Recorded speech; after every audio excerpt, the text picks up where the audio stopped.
आप सभी को नमस्कार। हमारे YouTube channel learn with Bihari brothers में आप सबको यह स्पष्ट कर दूं कि फरवरी में 10th क्लास का एग्जाम है और एग्जाम में बेसिकली जो इतिहास है उसमें कौन कौन से प्रश्न आएंगे वो भी 5 नंबर वाले, मैं उसके बारे में बताने चाहता हूँ। और मैं स्पष्ट कर दूं कि मैं जिन जिन प्रश्नों को बताऊंगा वो लगभग आने ही है, 50% आएगा ही आएगा। एक नहीं आएगा तो दूसरा जरूर आएगा। तो आप लोग एग्जाम देने से पहले इन प्रश्नों पर जरूर ध्यान दे दें एक बार, ठीक है। आइए उन प्रश्नों को देखते हैं। पहला प्रश्न है, इटली के एकीकरण में मेजीनी, काउंट काबूर और गैरिबाल्डी के योगदानों का वर्णन करें। ठीक है, ये नहीं आएगा तो अगला क्वेश्चन, जुलाई 1830 की क्रांति का विवरण दे।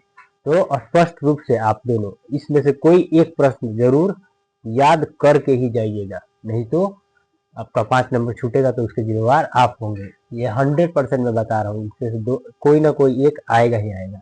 दूसरा प्रश्न है, जुलाई 1830 की क्रांति का वर्णन करें। तीसरा आ जाइए, रूसी क्रांति के कारणों की विवेचना करें।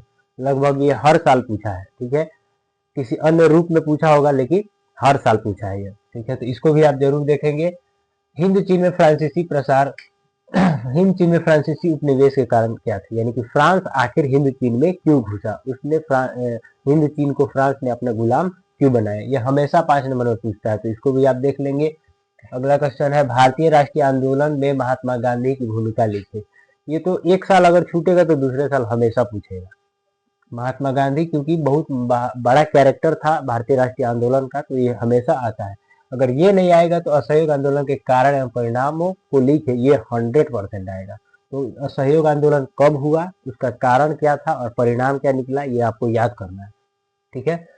अगला पूछेगा आपको, बिहार के किसान आंदोलन की चर्चा करें। तो बिहार के किसान आंदोलन की चर्चा इसलिए कहा जाता है क्योंकि किसान आंदोलन की शुरुआत सबसे पहले बिहार से ही हुई, महात्मा गांधी के नेतृत्व में चंपारण से। तो ये भी आपको देखना पड़ेगा, ठीक है। चौथा चैप्टर से 3 सवाल है, बिहार के किसान आंदोलन, असहयोग आंदोलन और भारतीय राष्ट्रीय आंदोलन, क्योंकि चौथा चैप्टर बहुत ही महत्वपूर्ण है।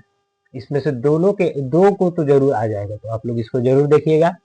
अगला है, भूमंडलीकरण के प्रभावों की विवेचना करें। ये 7वां चैप्टर है। इस चैप्टर में हमको देखने को मिलेगा कि भूमंडलीकरण, ये पूरा दुनिया वैश्विक गांव के रूप में बस जाता है। अगर और वैश्विक गांव के रूप में बस गया तो इससे हानि क्या हुआ, लाभ क्या हुआ, आज हम लोग किस रूप में इसको झेलते हैं, ठीक है। तो इसके बारे में आप लोग जरूर पढ़ के जाइएगा, ये तो अइबे करेगा। इसके बाद गांव एवं शहरों के बीच अंतर स्पष्ट करें। तो गांव शहर में आप अंतर तो जानते हैं, लेकिन अंतर आप थोड़ा ही सा जानते हैं। उसको 5 नंबर में जब पूछ देगा तो तब आपको पढ़ना पड़ेगा, तो आप लोग इसको भी देख के जाइएगा। 10वां क्वेश्चन है, भारतीय प्रेस की विशेषताओं का वर्णन करें। लास्ट चैप्टर है, भारतीय प्रेस की विशेषताओं का वर्णन करें, या फिर इसके अलावा छापाखाना का इतिहास पूछेगा। छापाखाना या फिर मुद्रण क्रांति इसी को बोलते हैं, ठीक है। या तो ये 5 नंबर में पूछेगा मुद्रण क्रांति के बारे में, गुटेनबर्ग ने किस तरह छापेखाना का निर्माण किया, चीन में कागज का आविष्कार हुआ, ये पूछेगा। नहीं तो भारतीय प्रेस की विशेषताओं का वर्णन पूछेगा। भारतीय प्रेस, जैसे जेम्स अगस्टस हिक्की जो पहली बार भारत में प्रेस को इंट्रोड्यूस किए थे, उनके बारे में आपको वर्णन करना पड़ेगा।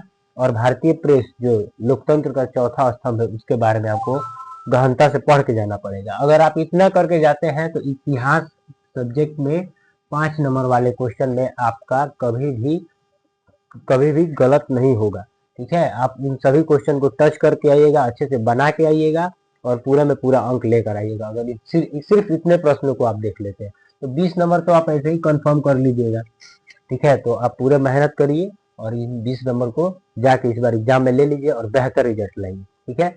और आप इसको स्क्रीनशॉट भी ले सकते हैं, ठीक है। और कोई भी चूक ना करे, जरूर ये पढ़ के जाए। अगर आप ये नहीं पढ़ेंगे तो पछताएंगे, ठीक है। धन्यवाद।